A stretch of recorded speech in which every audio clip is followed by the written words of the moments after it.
इस वक्त मौजूद हैं सरदार मोहम्मद परवेज़ ख़ान, जम्मू कश्मीर लिबरेशन फ्रंट के सीनियर रहनुमा हैं, बल्कि सीनियर नायब सदर हैं,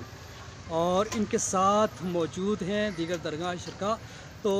परवेज़ साहब, ये धरना जो दिया जा रहा है, मैंने सुना 2 हिस्सों में धरना है। सबसे पहले ये क्लियर करते, 2 हैं या 1 ही है? नहीं, ये धरना एक ही है जी। ये किसी ने गलत फहमी फैलाने की कोशिश की है और ये दो टोक और वाज़े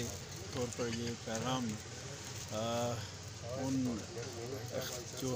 अरबाब इख्तियारात हैं उनको पहुंचाया जाता है कि धरना एक ही है, और ये एक न सिर्फ धरना है बल्कि हम सब की एक ही आवाज़ है कि जो रियासत के अंदर बसने वाले लोग हैं जिनके ऊपर जुल्म, जबर और बर्बरियत जो महाराजा से बहुत बढ़कर अब की जा रही है, उस महाराजा से बढ़ के जो जुल्म हो रहा है, जो जुल्म, बर्बरियत और जबर और इस्तिसाल हो रहा है, उसके ख़िलाफ़ अब लोग जो है वो अवाम जो हैं वो रोडों पर आ चुके हैं। वो धरनों की सूरत में अब अपना एहतजाज रिकॉर्ड करवाना शुरू हो चुके हैं, और अब चूँकि यहाँ से बढ़कर हमने रैलियों और जलसों का भी एहतमाम कर रखा है, और हम आगे बढ़ते जाएंगे जब तक हमारे ये मुतालबात माने नहीं जाते, जब तक हमारे हुकूक हमें दिए नहीं जाते। चूँकि पाकिस्तान की जो मजमूई बिजली की पैदावार है उसमें 30 या 35% जो है वो हाइडल प्रोजेक्ट से बिजली पैदा की जाती है, जिसकी कास्ट सिर्फ 2 रुपये या 3 रुपये होती है। और हम पर ये जो बिलात हैं, इनमें जो टैक्सेस हैं, कभी फ्यूल टैक्स होता है, कभी कोई और टैक्स होता है, कभी कोई और टैक्स किसी ये नाम के साथ आता है, जो एक मजबूर या बेबस या मस्कीन या गरीब या मज़दूर को उस अपना पेट काट कर उस बिल को अदा करने की सोचना पड़ती है, और वो बिल अदा करता है जो कि उसके बस में नहीं है। तो इस पर जो जिन लोगों ने इस धरने का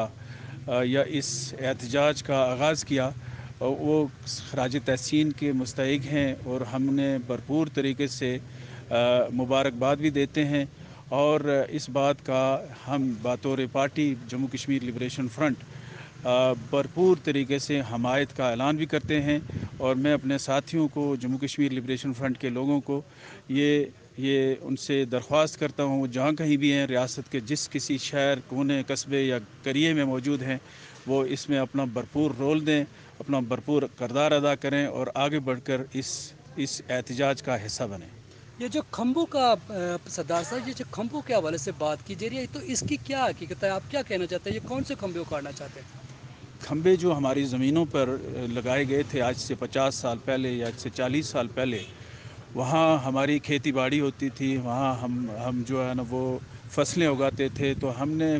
फ्री ऑफ कास्ट जो है वो खंभे लगाने के लिए इसलिए दिए थे कि हमें जो है एक सहूलत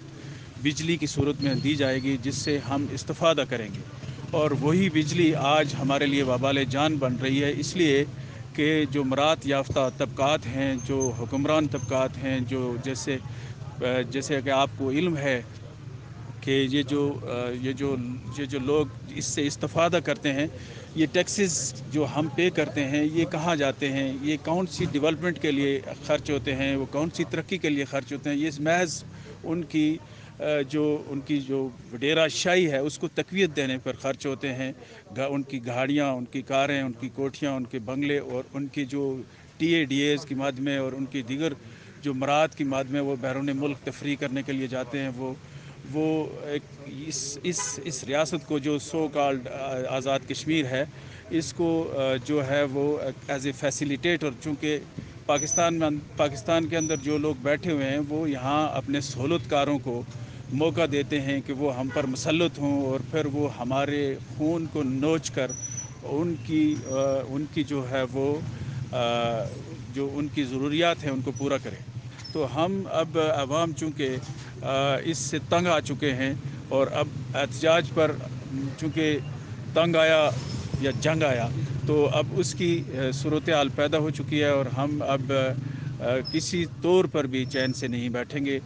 जब तक कि हमारे मुतालबात हल नहीं होते। आपने यहाँ पर अपील की कि जम्मू कश्मीर लिबरेशन फ्रंट के सारे साथियों को मैं दावत देता हूँ कि इस धरने की हमायत करें और ये धरने पर पहुँचें। तो बाकी जो आज़ाद कश्मीर में बाकी जमातों के जो लोग हैं, उनके हवाले से आप क्या कहते हैं सर?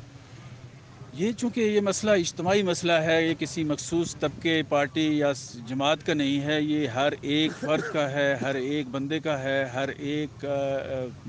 جو یہاں ریاست کے اندر بسنے والا شہری ہے، ہر ایک شہری کا ہے۔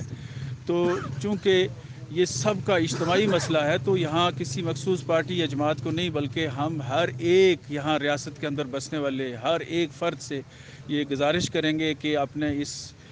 قومی مسئلے پر، اپنے اس نیشنل ایشو پر اٹھ کر اکٹھے کھڑے ہوں اور اپنے اس ایک قومی ملی بیداری کا ثبوت دیتے ہوئے، غیرت کا ثبوت دیتے ہوئے اس کا حصہ بنیں اور اس ظالمانہ جابرانہ ٹیکسز کے خلاف ایک آواز بنیں اور ان کے خلاف علم بغاوت بلند کریں۔ اچھا سر، ایک لفظ سے اکثر سننے میں آتا ہے اور استعمال ہوتا ہے سہولت کار، حالانکہ یہ تو عوامی لوگ ہیں جو اس وقت مظفر آباد اسمبلی میں بیٹھے ہیں، تو یہ سہولت کار کے پیچھے کیا لاجک ہے سر؟ سہولت کار کے پیچھے لاجک یہ ہے کہ جو کوئی پاکستان میں اس وقت کی گورنمنٹ ہوتی ہے، وہ جو مقتدر قوتیں ہیں، جو طاقتور قوتیں ہیں، ان کی ایما پر انہی لوگوں کو سلیکٹ کیا جاتا ہے، الیکٹ نہیں ہوتے، وہ سلیکٹ ہوتے ہیں اور وہ ان کے ان کی ضرورتوں کو یا ان کے جو عزائم ہیں ان کو تقویت دینے کے لیے انہیں وہی لوگ چاہیے ہوتے ہیں جو ان کے لیے بہتر فیسیلیٹیٹر کا رول دے سکتے ہیں، بہتر سہولتکار کا رول دے سکتے ہیں، اور وہی ہمارے اوپر مسلط ہوتے ہیں۔ آپ کو بہت بخوبی علم ہے کہ گزشتہ 1.5-2 سالوں میں کتنے وزیر اعظم آزاد کشمیر میں بدلی ہوئے، جو بہتر سہولتکار کا جو رول دے رہا ہے اسی کو وہ پرولانگ کرتے ہیں، اور جو انکار ہو جاتا ہے یا جس